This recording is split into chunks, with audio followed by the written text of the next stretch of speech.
Sir, you can start. A very good evening to all. I am Dr. Mukundraj Keni, Medical Advisor for Janssen Pharmaceutical Companies of Johnson & Johnson. I welcome you all for today's webinar, that is Migraine Expert Speak. We started this platform to bring to you the latest updates in the field of migraine as well as headache disorders. In this line, we have planned today's topic as migraine prophylaxis, drugs and modulation. For this, we have a leading neurologist from India as a speaker, Dr. Sudhir Shah. It is my privilege to introduce Dr. Sudhir Shah. He is the professor and head Department of Neurology, NHL Municipal Medical College and Sardar Vallabhbhai Patel Institute of Medical Sciences, Ahmedabad, Gujarat. He has completed his DM in Neurology from Sage GS Medical College and KM Hospital, Mumbai, and he has been practicing as a neurologist since last 30 years. He is the past executive committee member of Indian Academy of Neurology and Indian Epilepsy Association. He is the author of 6 books of neurology and public education. He has been conferred one of the highest honors, that is Padma Shri, in the year 2016 and Dr. B.C. Roy Award in 2018. He has been interviewed by BBC, Discovery and CNBC TV channels for his famous research on prolonged fasting. It is a privilege to have you, sir, on this platform. Now I would like to hand over the session to you to take the proceedings further. Over to you, sir. Thank you very much, Dr. Kenny, and I must thank the company Johnson for inviting me on this platform, and I welcome all the delegates for this wonderful evening. Let us enjoy this session, okay? Let me share my slides.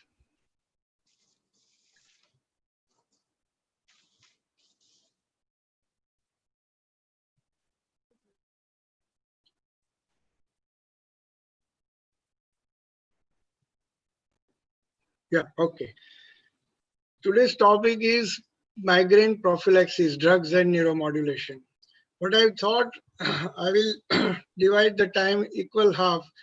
First half I'll take prophylactic drug for chronic migraine, and then we'll discuss on neuromodulation. I am not likely to discuss on acute therapies, etc., to save our time. So let us see what are the principles.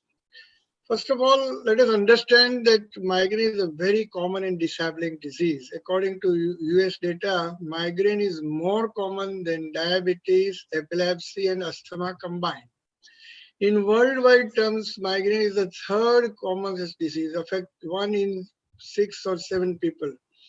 It is 3 times more common in women than men. It takes about 1 in 5 patients in our neurology OPD. The real world data from the migraine US disease specific program show that pain, nausea, and photophobia were the key symptoms reported by the migrainists. There are a lot of famous personalities, right from Beethoven, the famous artist, the player, the music player, the Sigmund Freud, the famous psychiatrist, Madame Pompadour, began, even many other great personalities were suffering from migraine. And ever since I knew that, I think I have also started getting few attacks of migraine recently. Anyway, migraine, that was on the lighter side. Migraine, out of all headaches, it is said that about 38 to 40% are migraines, 8% are secondary headaches, and 54% are tension type headaches. So this is a revision. As you very well know, there are different theories of migraine, and it is not for view of today's subject, but as it has some bearing with the drugs, I would say that there is something called vascular theory, where cerebral vasospasm causing hypoxia leads to secondary vasodilatation causing migraine. The CSD theory says cortical spread of depression wave, that is a neurotransmitter release, leads to a self-propagating wave of neuronal depolarization. Third is the neurogenic inflammation theory, which is a calcium-dependent process. And of course, channelopathy, indicated by the genetic studies, which is now the most famous theory, which involves the abnormality of sodium and calcium channels. So migraine is a channelopathy involving ion channels. Abnormal activity of ion calcium channels produce cortical neuron excitability, cortical hyperexcitability. This leads to cortical spreading depression, CSD. While the trigeminal neurons, when they are affected by calcium channels, then you get release of cascade of neuropeptides leading to neurogenic inflammation, again producing vasodilatation.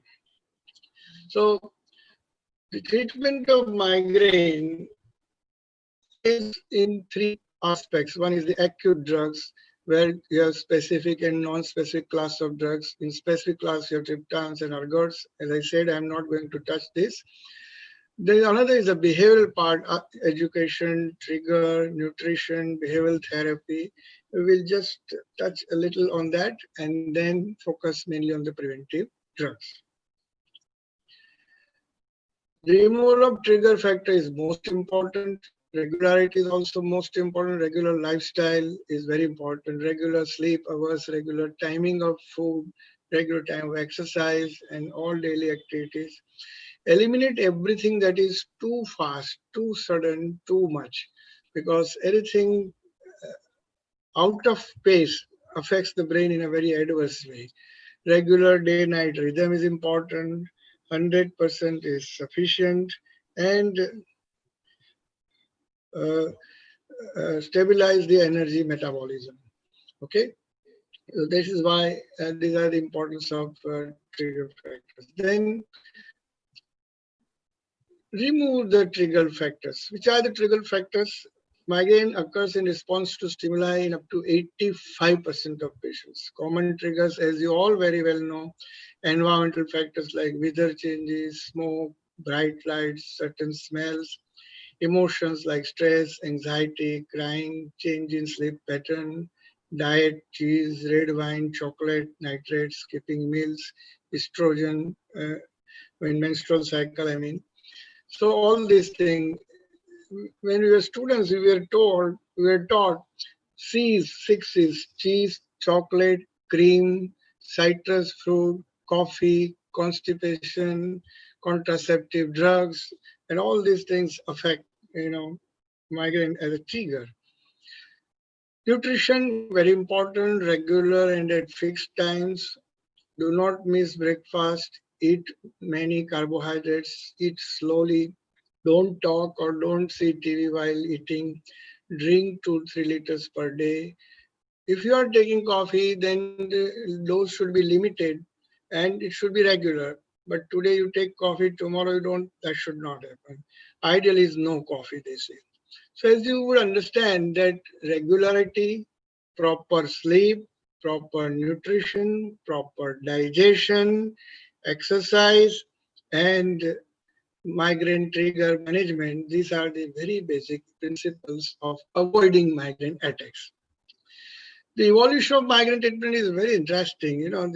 In 2000 ACN, people used to do this kind of trephinization of the skull, and that was supposed to help as per the ancient literature and historian data. This is what was the treatment of migraine.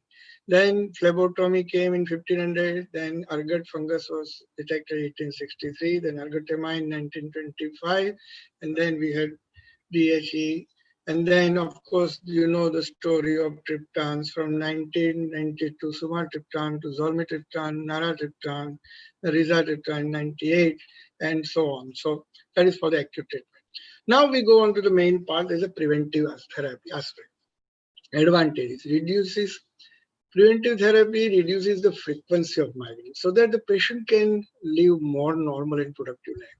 It reduces use of acute medications and possibly, therefore, rebound headache. Many of the acute headache treatments produce rebound headaches. So if you are on a prophylactic treatment, you don't need more acute medication, so you don't get rebound headache so frequently.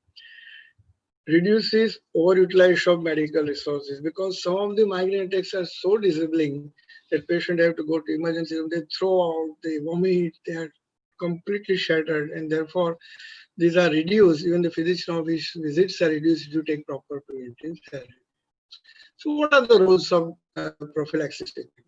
Preventive therapy is usually continued for at least 1 year, in some cases less, some cases little more. It should not be indefinite. Preventive therapy needs to be taken every day because it requires dose titration and may take several months to achieve the desired effect. Therapy from 6 to 12 months may be required before evaluation of efficacy. A full therapeutic trial can actually take 2 to 6 months. Now, who are the candidates for migraine prevention? Those who have headache days per month, I mean, we count in terms of headache days per month experienced by migraine patients, like 1 headache day, 4 headache day. And second, the level of attack-related impairment. Based on that, there are some guidelines. So prevention should be offered to those migraineurs who have 6 or more headaches, irrespective of the severity, or 4 or more headache days with at least some impairment, or 3 or more headaches days with severe impairment requiring bed rest. But those who have only 2 episodes per month may not qualify for migraine treatment really. Or those who have only 1 severe headache per month, I don't think we should offer them. Rather than that, you should ask to modify their lifestyle and exercise, etc. So another way of indication is significantly interfering attacks patient's daily routine despite acute treatment. More than 2 disabling attacks, that is 1. Contraindication or severe side effects or acute treatment, like if you are taking some acute treatment, you get a lot of side effects. You don't tolerate that. That is also one of the important reason why you have to give preventive treatment. Medication overuse.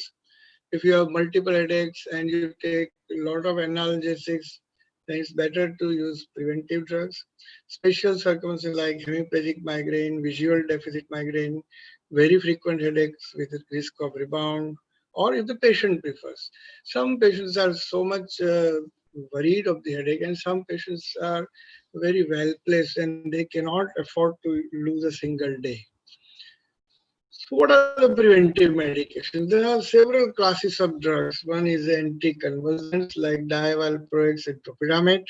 Those with stars are the FDA approved drugs, like divalproex, topiramate, here propranolol and timolol from the beta blocker group, antidepressant, and calcium channel blockers, particularly flunarizine, verapamil, NSAIDs. 5-HT antagonist, methotrexate is not nowadays available. Botulinum toxin, angiotensin system inhibitors, and riboflavin, coenzyme Q, and whatnot. Okay. What are the principles of prevention? Factors influencing medication choice. What is the type of migraines? Simple migraine, is common migraine, complicated migraine, classic migraine, cluster headache. Relative drug efficacy also depends on patient's preference, patient's comorbidity, patient's predilection, is a thin lean patient or an obese patient, etc. also, and adverse effect profile. I have made it very simple for you people. One, this chart shows this is the drugs of first choice. One of them is a beta blocker group, another is the anticonvulsant group, and third is a flunarizine, calcium channel blocker group. If you look at the beta blockers, propranolol usually is given in the dose of 40 to 120 milligram twice daily, and metoprolol is given either 25 to 100 milligram twice. Both are effective, but in my personal experience, propranolol definitely has a slightly better outcome. You start low and gradually build up the dose. Like I start with propranolol 40 milligram, half tablet twice a day. Then after a few days, increase to half 3 times a day. Then increase to 1 tablet twice a day, etc., etc. Go up to the maximum tolerated dose where the patient gets full benefit, and that level you stop down. If still is not responding, then increase the dose.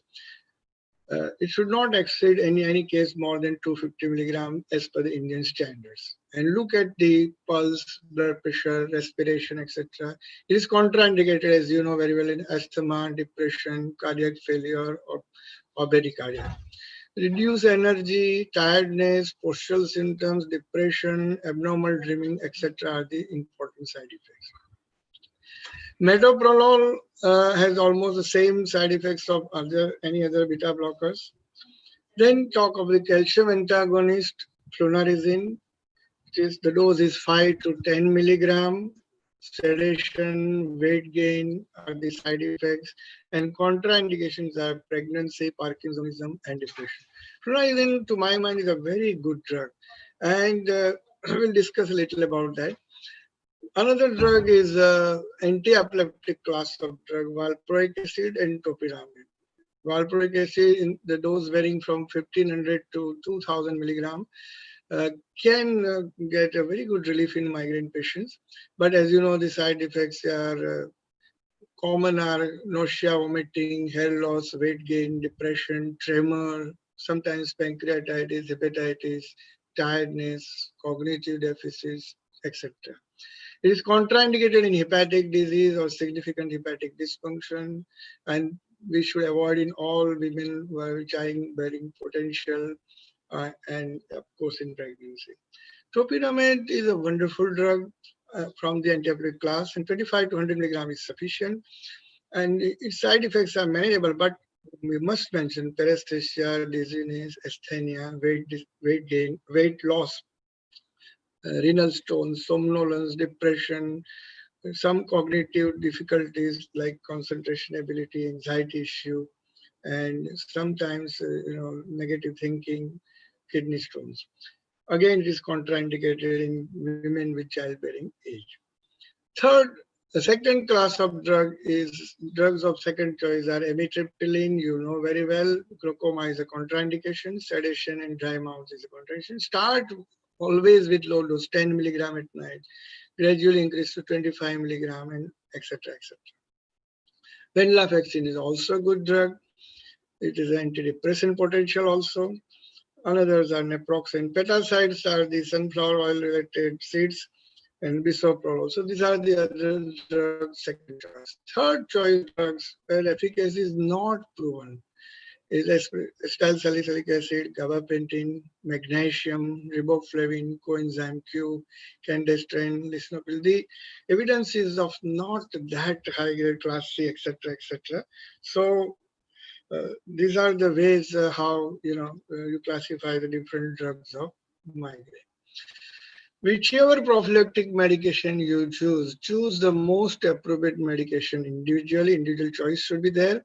As I said, the patient is obese, try topiramate. If the patient is thin, think of valproate group of drugs or flunarizine. Start low and go slow. Takes at least 3 to 4 weeks to start benefit. You start today and tomorrow patient will not benefit. So wait for 4 weeks. Need to continue for at least 6 to 12 months and then gradually taper or discontinue once is fine. We'll quickly see about some important drugs. Beta blocker propranolol inhibits, propranolol is a drug which we have discussed. The important thing we should know that it inhibits the metabolism of rizatriptan. So smaller dose of rizatriptan is needed in acute attacks. If patient is on beta blocker propranolol, then you don't use high doses of rizatriptan, use only 5 milligram or so. That is one thing. In flunarizine, the efficacy was proven in so many controlled trials. It is a non-selective calcium channel antagonist. It inhibits fatty release by neurovascular inflammation, initiation of propagation of CSD, and adverse effect, we have already mentioned, weight gain, somnolence, and ADS. Overall, 67% of flunarizine patients and 51% of propranolol patients responded positively. Propranolol significantly reduced blood pressure and heart rate when given in full doses, whereas flunarizine had no effect on cardiovascular function.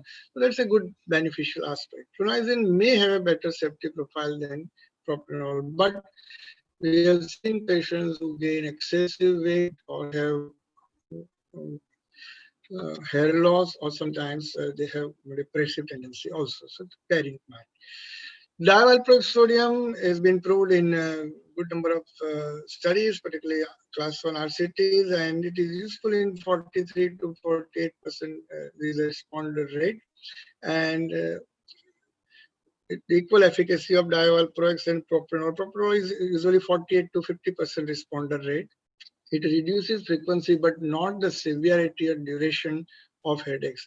Adverse effect we already discussed. Topiramate, as I told you, a very good drug. The responder rate is 48 to 49% at 100 milligram tablet in adults. Comparative trials, so good effect as compared to propranolol is almost similar, and we have already seen the side effect. There are the original papers where topiramate in migraine problems was used, and you, you should know that it's a broad spectrum anticonvulsant. So people who have epilepsy and migraine or migraine epilepsy kind of disorder, I think this is another reason why you should topiramate. Or those who are obese patients, there also it is useful. It has multiple mechanism of actions, and multiple actions could potentially contribute for migraine prophylaxis. And between valproate and topiramate, topiramate is found slightly better than valproate.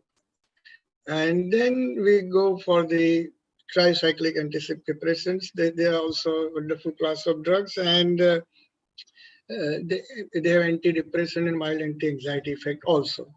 Now, when you combine drugs, be careful that ideally some of the drugs should not be combined, but you can always combine amitriptyline with either beta blocker or divalproic. But then you be careful if the patient has more or less depression with lethargy and fatigue, then you should avoid this combination. Beta blocker and flunarizine is prescribed by many of the doctors, but it's not an ideal combination. So ideally, one should look into the different properties of the drug. Like beta blocker can be combined with divalproate or topiramate, or divalproate or topiramate can be combined with amitriptyline, etc., etc.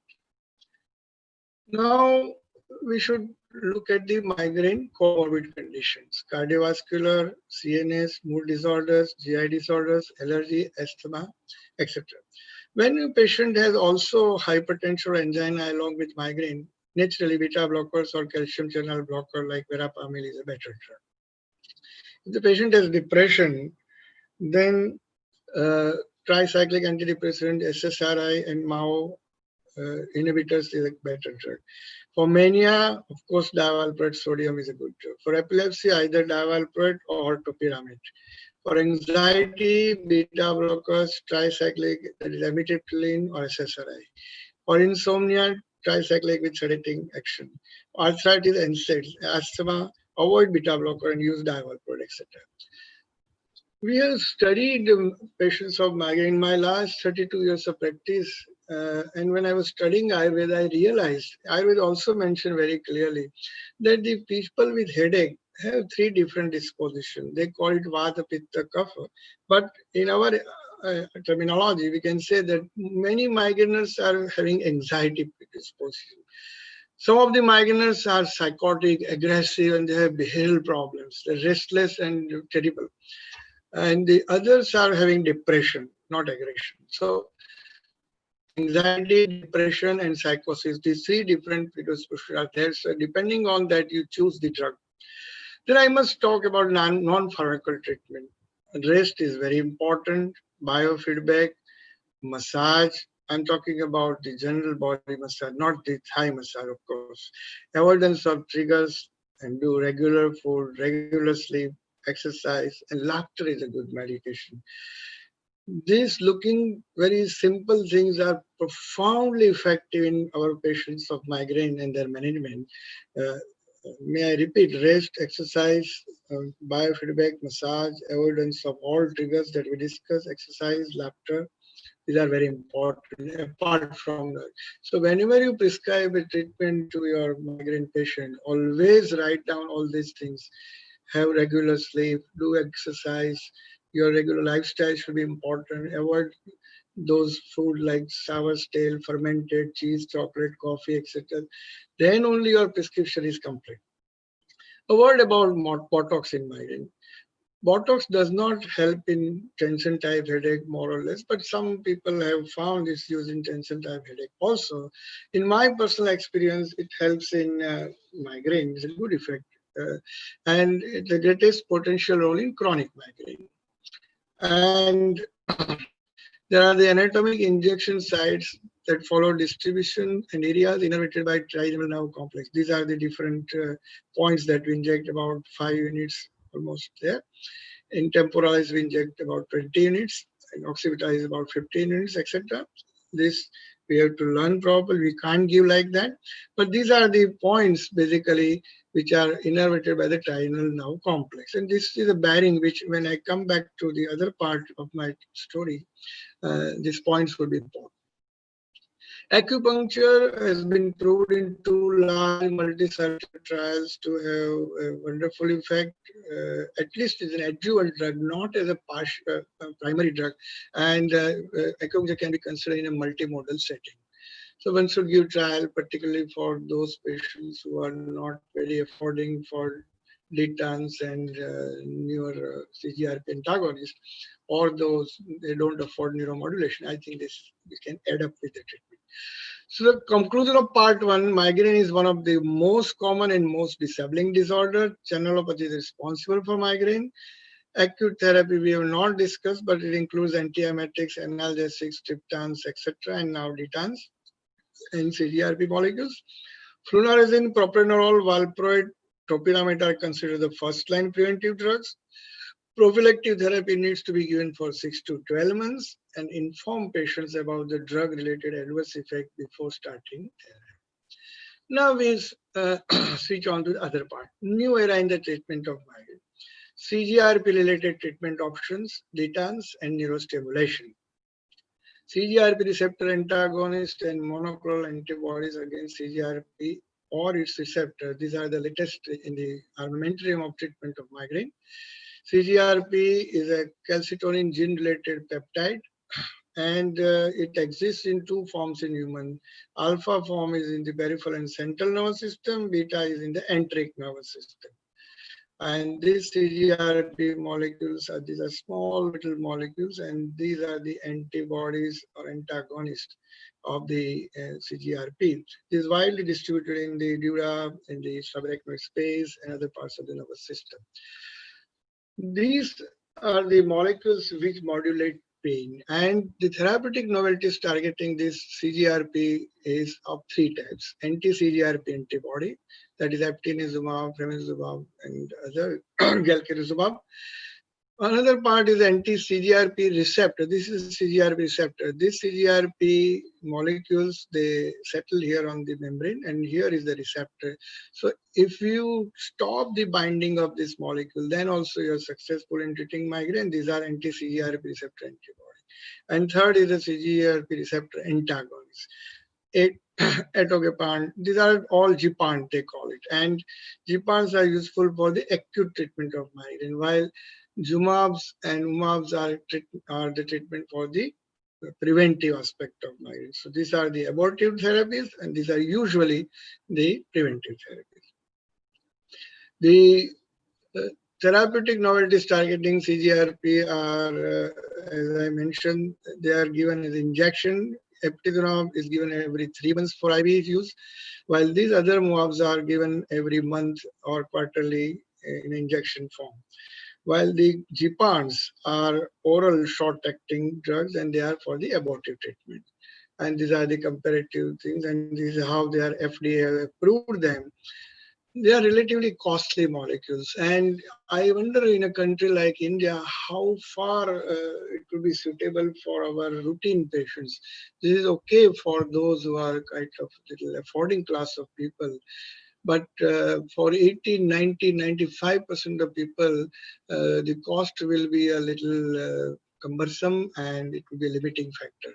However, I'm told that instead of 60,000 per month, the cost might be around 15 or 20,000 per month in Indian context. But still, 15, 20,000 per month is a hell lot of money. For most of the people, they have an average monthly income in the middle class. So I think we have to consider the cost as important, unless they bring down very drastically. Other class of drugs is DTANs. These are, having said so, I must mention that the clinical evidence that is emerging for the CGRP molecules is very good. The results are 60% to 70% in migraine, which is considered better than any other molecule in the past. But still, it is not 100%. And as I said, there are other limiting factors. And we have to study the long-term side effects. DTANs are the another class of drugs like triptans are 5-HT1B 1D receptor antagonists with some affinity for 5-HT1 receptor subtype and commonly used as acute migraine drugs. The rationale for the development of triptans was based on the vasoconstricting effect via 5-HT1B receptor subtype. The pharmaceutical studies have focused on 5-HT1D that do not have vasoconstrictive effect. So this vasoconstrictive effect is a limitation factor. So triptans are contraindicated in migraine patients with coexisting angina or cardiovascular disorder, as you know very well. Therefore, the newer drug discovery program shifted to 5-HT1F in place of 5-HT1B or D. And the indications of the lesbiditan or the similar group of ditan, only one is approved to my knowledge so far, and this is to treat acute migraine with or without aura. It is not intended as a preventive prophylactic therapy, just to mention. So this is a comparative treatment for all acute treatment of newer class of drug, which is not the purview of today's subject, but still for your updating, I brought it the lesbiditan, rimegepant, obrogepant, and nervirio. These are the drugs which are drug and therapies which are useful for the acute treatment. So end note of this second part is the development of DTANs, GPANs, and anti-CGRP MABs for the treatment of migraine is one of the greatest advances in the migraine field. Lesbiditan, rimegepant, and obrogepant will extend our therapeutic armamentarium for managing acute migraine attacks. The MABs against there is a monoclonal antibodies against CGRP and its receptor have high responder rates for favorable adverse event profiles, and they also offer convenient treatment regimens for 4 to 12 weeks intervals, and the factors will contribute to a good adherence. You don't have to take daily treatment, once a month injection. And given that approximately 40 to 50% of migraine patients do not respond to monoclonal antibodies, future studies should focus on identification of biomarkers. Then I come to the most interesting part of my talk. In fact, my major emphasis today was neurostimulation, but to build up the background and to update, because this is a migraine webinar, so I had to focus on the preventive aspects and the newer drugs at a bird eye view. Now I'll talk about neurostimulation in next 15 to 20 minutes. The unmet needs in migraine, the underdiagnosis and undertreatment of migraine is well known to all of you. Lack of concordance between guidelines is also well known to all of you. Issues with available preventive strategies, specifically efficacy and tolerability, drugs, side effects, and all those things are a very notorious thing. Long-term adherence is a problem. Most of our migraineurs, there is a 40 to 45% drop-off of our migraine patients for some or other reasons, because they are fed up after 3, 6, 8 months. They just don't want to continue further. Then a lot of side effects they are facing, and comorbidities can restrict treatment choice. So most treatment also come from other therapeutic areas like anti-epileptic drugs, tricyclic antidepressant, calcium channel blockers, etc. There are safety and tolerability issue, cost problems, efficacy is modest. There's none of them having 60%, 70% effect. Most of them are having effect between 40 to 50%. And then, so there is always a constant need for something new. Headache treatment is a highly active field of research. Many new agents are extensively tested, inspired by new developments and technology. Pathophysiology of migraine has a new face now. Treatment is becoming more specific over time. New devices are being developed. So due to better understanding in the pathophysiology of migraine cluster headache, but also due to advance in medical technology, the newer treatment options are being tested. In the next few years, headache treatment will likely change 180 degrees. Take it from me. So let us see what are the different options in neurostimulation. The stimulation of the different parts of the brain or nerve is neurostimulation in a very simple, loose terms. There could be two aspects. One is invasive neurostimulation, another could be non-invasive, where you don't destroy or disturb the neural structure, but just stimulate. Before we go on to that, we should know this slide. As you know, the critical aspects of the migraine pathophysiology, the structures are TNC, trigeminal nucleus caudalis, locus coeruleus, periaqueductal gray matter, hypothalamus, nucleus raphe magnus, spinoparietal ganglion, occipital nerve, and vagal nerve. Now, these are the structures which if you try to modulate, do neuromodulation, you can have vagal nerve stimulation, you can have occipital nerve stimulation, you can have spinoparietal ganglion stimulation, supraorbital nerve, that is trigeminal nerve stimulation, deep brain stimulation of hypothalamus, or transcranial magnetic stimulation. It's a very, very exciting area, and write it down after 2, 3, 5 years. Everything will change in the treatment of migraine, epilepsy, etc., mainly in migraine. We'll quickly see what is deep brain stimulation. Deep brain stimulation, as you are aware, in Parkinson's disease, we do a lot of patients. And the posterior hypothalamus has an essential role in the pathophysiology of cluster headache. So this is the treatment of cluster headache. It is not for acute attack.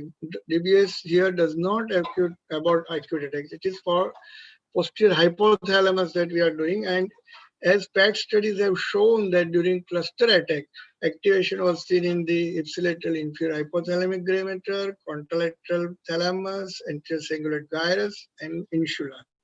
So it is hypothesized that high frequency electrostimulation reduces hypothalamic activation during the cluster headache. And that's how the whole device was developed in 2000.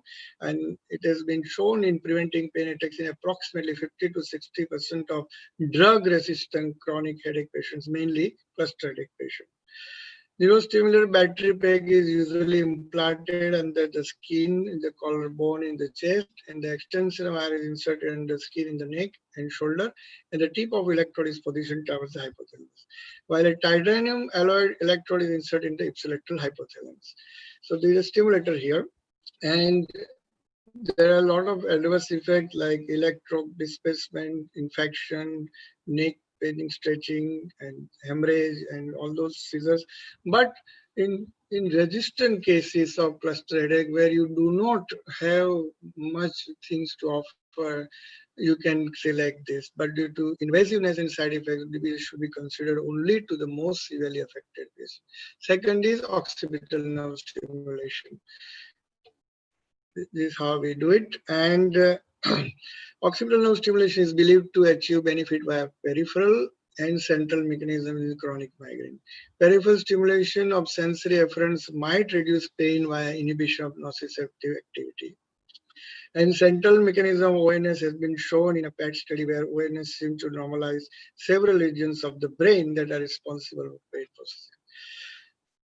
Greater occipital nerve lies superficially approximately 1 centimeter below the occiput, and the insertion of electrode is subcutaneously done above GON. There are good number of adverse effects, and right from paresthesia to lead migration, hospitalization, etc. In chronic migraine, there have been 2 studies, but both are negative. Only some open label reports show effectiveness. So this treatment is used as off-label and in only some centers.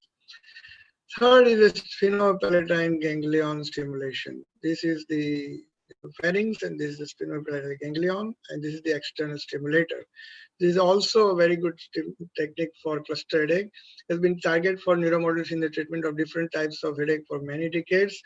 And the parasympathetic ganglion is relatively easily accessible in the pterygopalatine fossa, as I mentioned, in a minimally invasive process like this.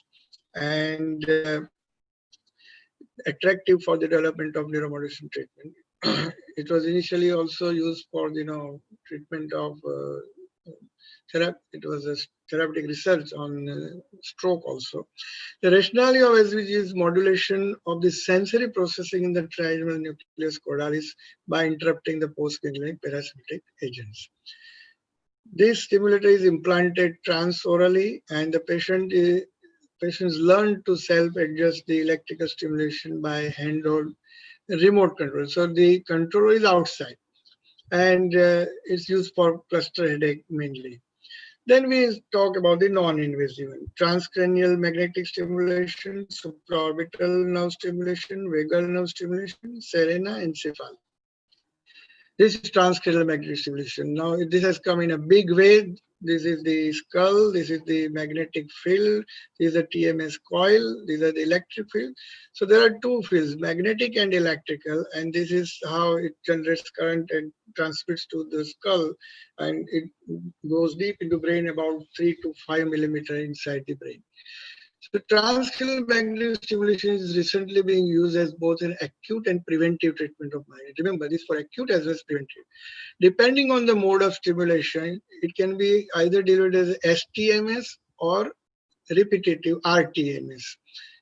And based on the theory that STMS may disrupt cortical spreading dispersion, CSD, STMS has been explored as an acute treatment of migraine, while RTMS, repetitive stimulation, produces longer lasting effect, and therefore it can be used for the prevention of migraine.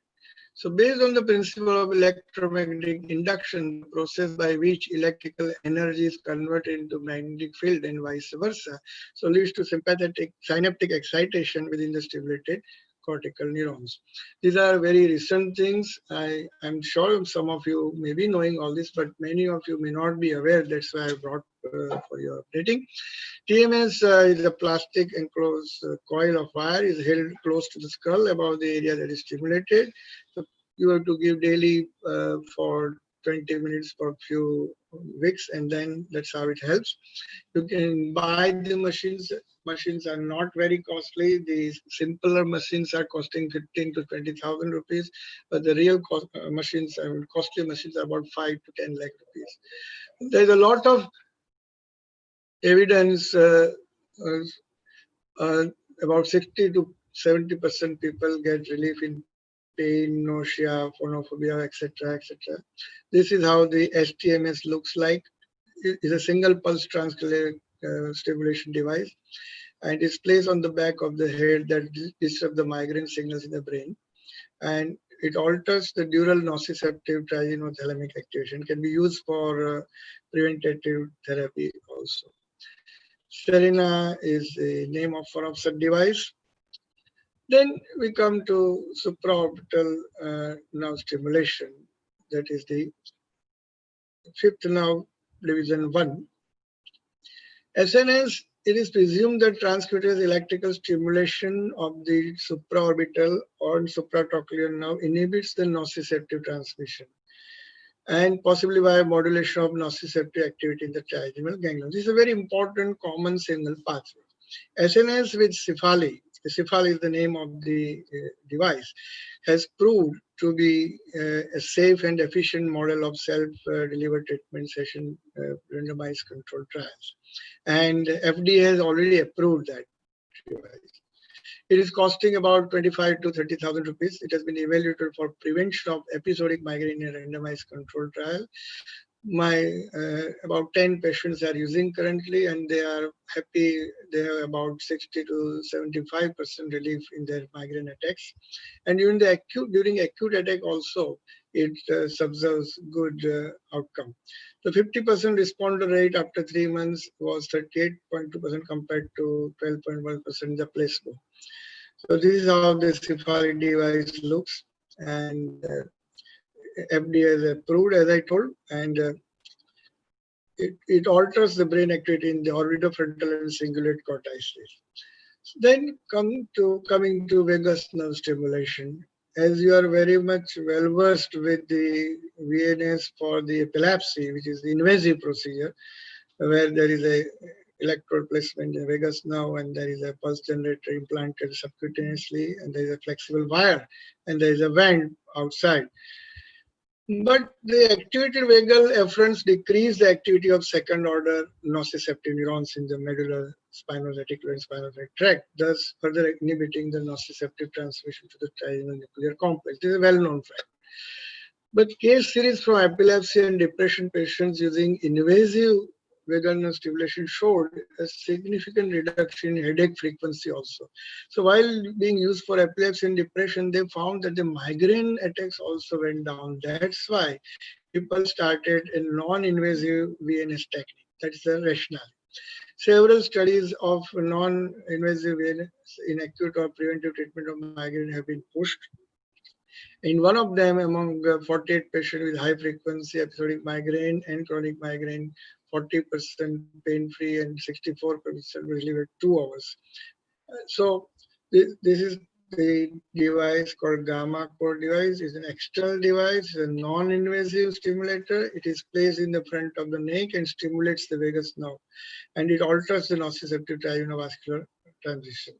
So friends, you can imagine with this coming up non-invasive technique and with better and better, more refined technology, we will have people coming up choosing non-invasive drugs, non-invasive devices over the drugs, because drugs have a lot of issues that we discuss. And that is the recent most development in the field of migraine treatment.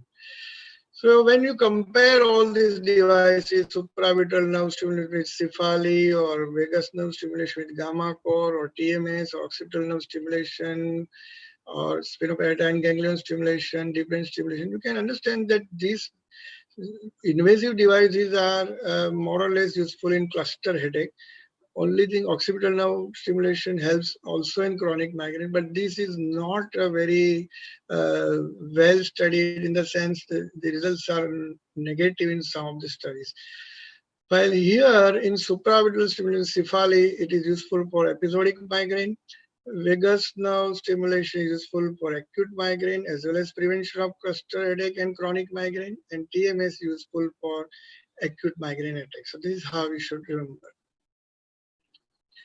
Upon closing, I would like to discuss some very, very exciting thing coming from India. And we have collaborators in Greece. My friend Nico may be listening this talk.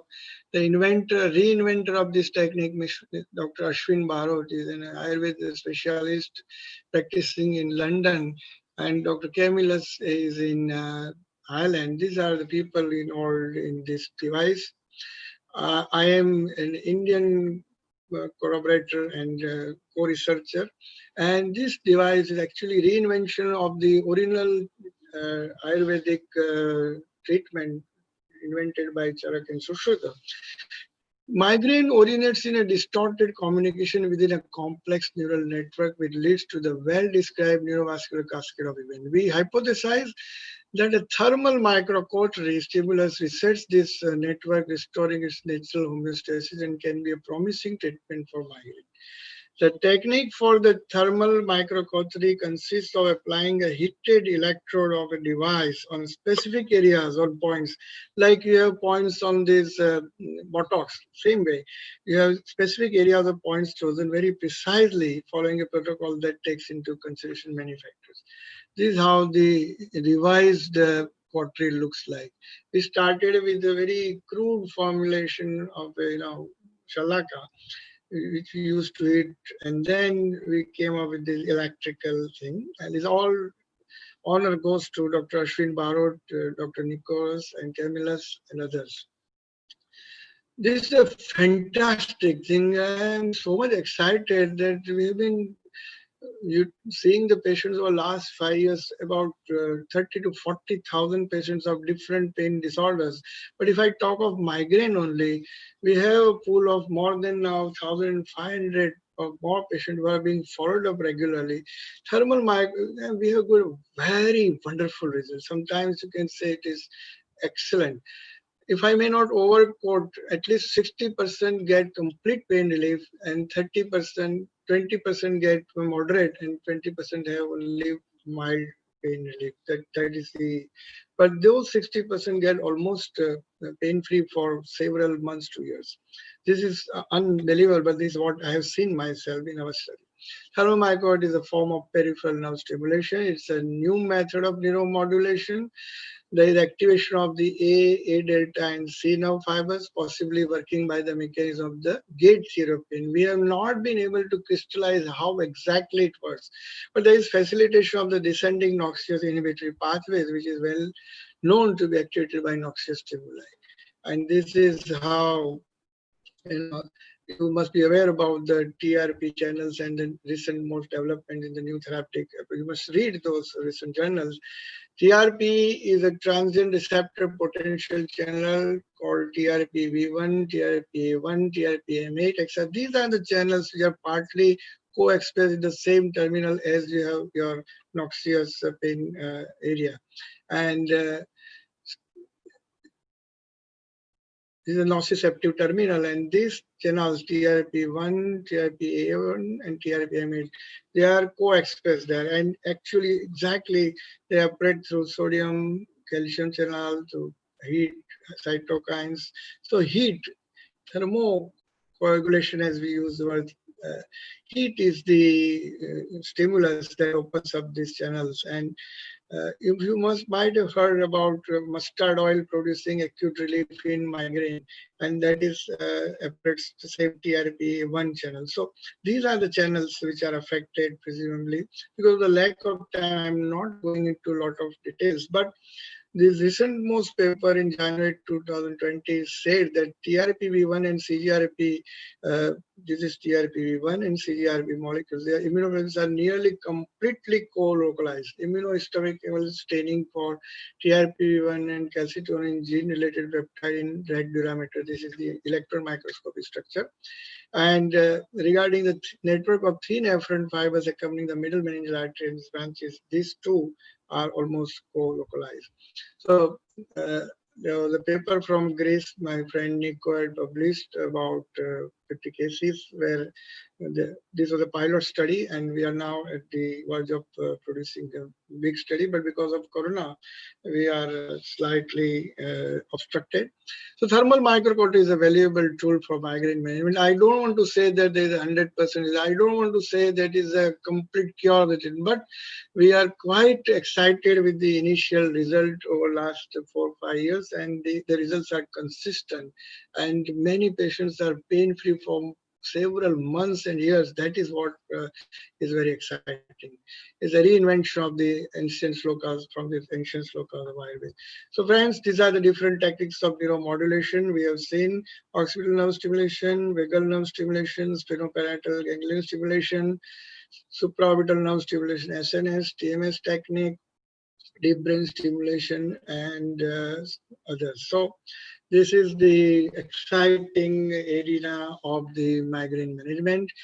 Neuromodulation is an exciting and promising development in the field of headache medicine. Invasive neuromodulation options have limitations due to safety, tolerability, and lack of generalized data. The non-invasive devices, in contrast, have the potential to fundamentally change the future therapeutic conversions. Collectively, the novel migraine therapies represent a major progress in migraine treatment and will undoubtedly transform headache medicine. Having said all this, I want to re-emphasize that there is no option to rest, relaxation, laughter, exercise, regularity, and avoidance of all trigger factors is the core treatment of prevention of migraine attacks. Additionally, you choose the drugs, newer modalities that we discussed about diptans and the CGRP antibodies in proportional patients. And of course, we have now an array of neuromodulation techniques. Thank you very much. I think I had a very long discussion, and I'm sure you would have a few questions which you would like to answer. Yeah, thank you, sir, for your excellent presentation. We have a few questions from the audience. The first question is, can you please elaborate on the acute treatment options in migraine, and what is your preferred choice of drug? One second. Give me a couple of minutes, please. Where is my screen?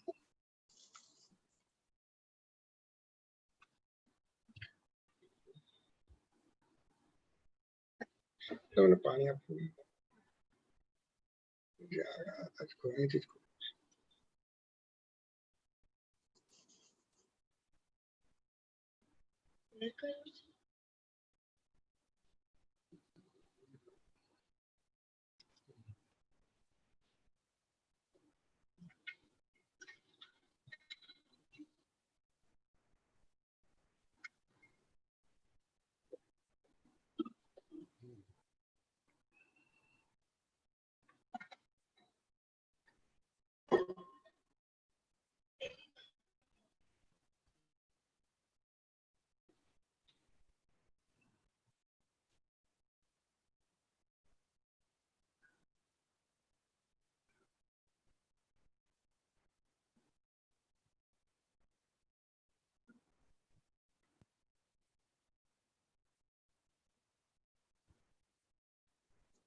So acute treatment of migraine, I was just trying to find the slides if I have. Yeah.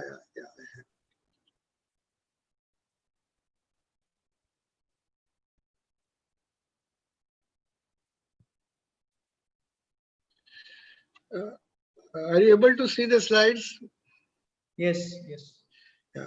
So first of all is the painkillers like acetylsalicylic acid, ibuprofen, naproxen, diclofenac, paracetamol, tolfenic acid, etc., and you know the doses of those drugs. Then the second class is the anti-emetic drugs. You can combine both of them also, like metoclopramide. Classical combination is paracetamol and metoclopramide or domperidone, right? Then those who are unresponsive to analgesics, then the first tier drugs are sumatriptan, almotriptan, rizatriptan, elatriptan, zolmitriptan. Now, sumatriptan is the most, we are experiencing maximally with sumatriptan, but the recent addition of these drugs are also very worthy, and some of them are faster acting, have better prolonged effect and less rebound side effects. The slower effect but better tolerability is with naratriptan and protriptan. So if the migraine attack is not very severe and it lasts long, some people have migraine lasting for 2 to 3 days. For those type of situations, these are the better drugs. Those who have fastest action is required and is lasting less than 4 to 6 hours from the past experience. Injectable sumatriptan or some wafers of triptans, these are also indicated things. Then if you have early nausea, vomiting or difficulty in taking tablets, nasal sprays like zolmitriptan spray is available, 5 milligrams, sumatriptan nasal spray intermittently is available. Or you can take sumatriptan subcutaneous injection, which is nowadays not available. Sumatriptan suppository is also available. Rizatriptan rapidly dissolving wafer is also available. If you have headache recurrence, then naratriptan, almotriptan, elatriptan, or ergotamine. Ergotamine is also a good old drug, very effective, and rectal you can take. And those who are tolerating acute treatment poorly, for them, this naratriptan, protriptan, almotriptan, because they're slow effect and longer lasting. So this is how you can stratify. And for those who have menstrual related headache, protriptan, naratriptan, etc., the drugs which are of use. So this is how I think you can modify. And now you will have a lot of new drugs, as I mentioned, ditans are there, gepants are there. So this could be added in the armamentarium. Or if you use devices like TMS. Okay, thank you. Yeah, thank you, sir. The next question is, can you please elaborate on the role of meditation in migraine? Meditation in migraine. Wonderful question, though. Migraine is, I would say, it is produced with lot of different factors. Your restlessness of the brain, your chemical disposition, your personality, your trigger factors, etc., etc. Ultimately, it's the reactivity of the brain, and whatever cuts down your reactivity can help it migraine. So, meditation is a superb neurological, neurobiological event, and it affects the frontal thalamic circuit, posterior parietal lobule, as well as other uh, outflow from the limbic system to the parasympathetic pathways. All these three have a common denominator of peace, tranquility, and relaxation. So your sympathetic drive is lost, you become calm and serene. And if you are a chronic meditator, you are doing daily 30 to 40 minutes meditation, surely you can reduce the frequency of attack and the severity of attacks. Meditation is not the treatment or cure of your migraine. It will take a lot of things, as I said, anxiety, depression, psychotic behavior changes to be made, and a lot of trigger factors have to be managed. But migraine will certainly cut down your reactivity and it will help in a long way. I don't know whether Dr. Nico is here. Dr. Nico, are you here by any chance? Or Dr. Ashwin Barot? Mukundan, can we invite him? He is already on the call.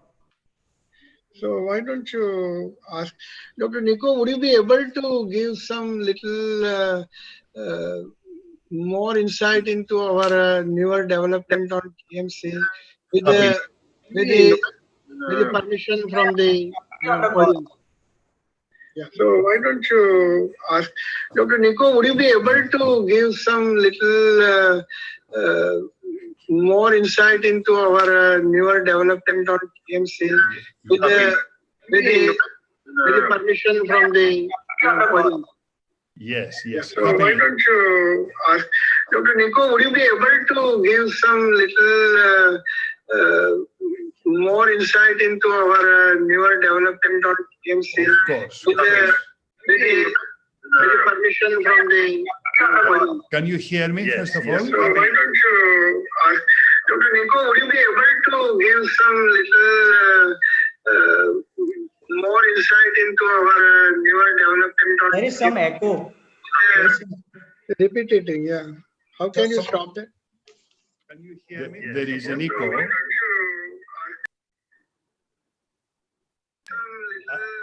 There is an echo. There is an echo. Something is repeated. Dr. Mukundar. Some echo. There is you an have echo. joined. You have joined through 2 logins. Dr. Nico, Yes. you have joined through 2 logins. Can you just 1 second? Can I have my just phone? take off the other login? Okay. 1 second. Dr. Mukundar. Thank you. You have joined. Through 2 logins. Are we okay now, Dr. Mukundar? Yes, it is Done. fine now. Logins. Okay, all right. Just take off the other login. Can you hear me now? Thank you. Yes. Sir, you have opened the JNJ platform, I think. It is fine now. Okay, all right. You have to stop that. Is it okay now? Can you hear me now? Hello? Yes. Yeah, we can hear you.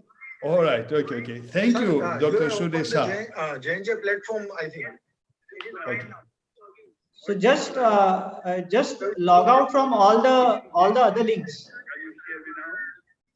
We have logged out.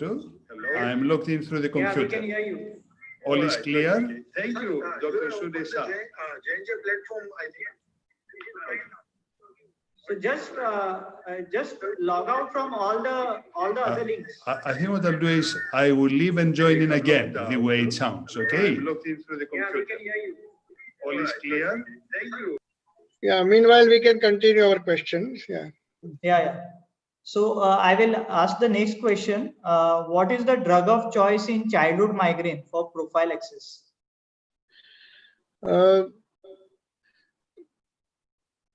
Normally, I start with low dose of tryptomer, that is amitriptyline, But now in childhood migraine, flunarizine is also well approved. If there is no contraindication, you can always give low dose of beta blocker also. Cyproheptadine is also a good drug for childhood migraine. I usually avoid valproate or other anti-epileptics in childhood migraine for obvious reasons. How long to use a Kifeli device? Means how long the patient should wear it for efficacy? 20 minutes a day for few weeks to few months. My patients have felt better after 3 months and then they stop for some time. It is more or less a safe device except for the paresthesia, irritation, sometimes skin infection. There is not much of the problem. Okay. Among the two options, that is paracetamol and other NSAIDs like ibuprofen or naproxen, what would be your choice? Pardon me? Out of paracetamol, ibuprofen, and naproxen, what would be your preferred choice? That depends, all these analgesics, anti-inflammatory drugs have some or other side effects.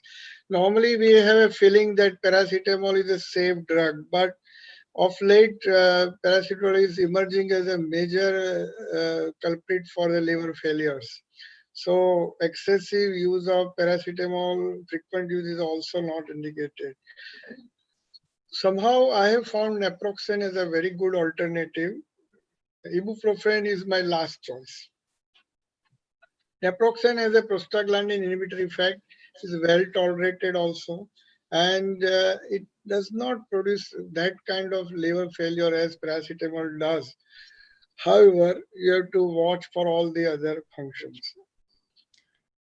Okay. What is the, yeah, I think Dr. Can Nico you has hear me joined. now? Yeah. Okay. Nico, welcome. How are you? Yeah, Okay, fine. nice seeing you. Nice It was to a see you. surprise meeting from Greece. So thank you for your nice talk regarding all the modern ways of treating migraine and managing, and for your excellent presentation for TMC. I think, look, this is a new era. This is a new era. If you look at all the pain and heat pathways, they go together. And if you really ask me, if you want to modulate a system like the brain, you have to go deep into the brain. What was the first noxious stimuli we had as humans for the last 5 million years? Fire, heat. If you think what was the most destructive stimulus for any human living around for millions of years, was the fire and the heat. So I really believe that brain has a lot of, let's say, nuclei, like in the thalamus or the lateral spinothalamic tract, then pain and heat travel together in this way. Plus, we all know from our totally common experience, whenever there is a pain, we like heat, from a hot water bottle to anything else that creates little heat. TRPV1, I think, is really the signal and the modern thinking in medicine. In the way we thought about sodium-potassium pump, this is a much faster channel. It relates with pain, it relates with heat. As you said, Dr. Said, is really co-localized in the dura mater with the CGRP really molecule. So there are many links together. And if you ask me, totally clinically, I have seen patients who are on CGRP inhibitors, and really it was happening today, Dr. Shah, that we have applied thermal microcautery, the pain scale in the VAS goes 9, and within 3 minutes goes to 0. Plus, if you ask me, the way the pain was subsided, it was like observing the aura going backwards. A patient will say, my body feels lighter. Then they will say, now I can hear the sounds in a better way. Now I can breathe better. And now the pain has gone. So in some way, the concept of dysregulated thalamocortical connections that is in the depth of the migraine, it was like reversed. And I can see then the migraine really disappears in a peculiar way. What is the mechanism? Difficult to say in totality because we don't know the mechanism of migraine. But if you think of a thalamocortical dysregulation, I think thermal microcautery, I would say, hits the nail on the head regarding this, looking in our clinical experience. So I'm very happy. I think with Dr. Shah will carry on the research in this field, doing more studies, so we can come to more solid conclusion, who benefits more, where it is more applicable, how we can combine with other methods, as relaxation, vagal nerve stimulation, and everything else. So excellent news. I'm happy that you take interest in India, and it was a joy to listen to your excellent lecture, Dr. Shah. Thank you for inviting me. Thank you, Nico, for being there at a very ultra short notice. At 7:55, I sent you the link, and you were Yes, there. sir. So What's nice, so happening? nice. I mean, thank you, Mukund, Thank for you. allowing this wonderful celebrity from Greece, very renowned doctor there, and he does alternative medicines also. He's basically our physician, and he's into this new modality. And the whole team internationally is doing a lot of work on the pain relief. Okay, thank you, Dr. Thank you. Nico, and Thank stay you. there Thank you if My you so much. wish. pleasure. Nice meeting you all. Good luck with everything and stay safe Yeah, and yeah. healthy. Take care. And, Thank you. and Bye-bye. Bye-bye. tell my Bye-bye. love to Ashwin Bhai also, Ashwin Barotia. Of course, of Thank you. course. Take care. Thank you. Be well. Okay, Mukund, let us go further. Any more Yeah. questions? Yeah, a few more questions. What would be the drug of choice in a young patient with chronic migraine? Look, I have elaborated all the contraindications in detail. So if there are no contraindication in a young patient, I would always start with a beta blocker like propranolol, and look at the individual tolerance, fatigue, etc., or some other unknown thing coming up. So if there is no content like asthma, bradycardia, congestive heart failure, etc., then beta blocker is the first drug. If patient does not respond at a very proper dose of the drug, then I will switch the drug to, as for example, flunarizine, and I will see whether it helps better. Or I can start with flunarizine and then switch over to propranolol. There is nothing much to choose between the two, looking at the personal choice. But if these two drugs doesn't help, then I have two options. Either I go for either anti-epileptic group or combine two. So this is how I usually do. Those patients who have multiple attacks of migraine, I usually give combination treatment for some time, and along with that, I give naproxen tablet twice a day for 10-15 days to break the cycle, and then get him off the painkiller as early as possible. And then with the same time, we always ask them to do regular lifestyle, exercise, and avoidance of trigger, and particularly food and other things. So this is how you do. But the first line drug remains beta blockers, calcium channel blockers, and anti-epileptics that I have repeatedly told. Second line drug is tricyclic antidepressant or venlafaxine and related drugs. Okay. Yeah, thank you, sir. This is the last question that we have. In your presentation, you mentioned that flunarizine should not be combined with propranolol. So why is it so?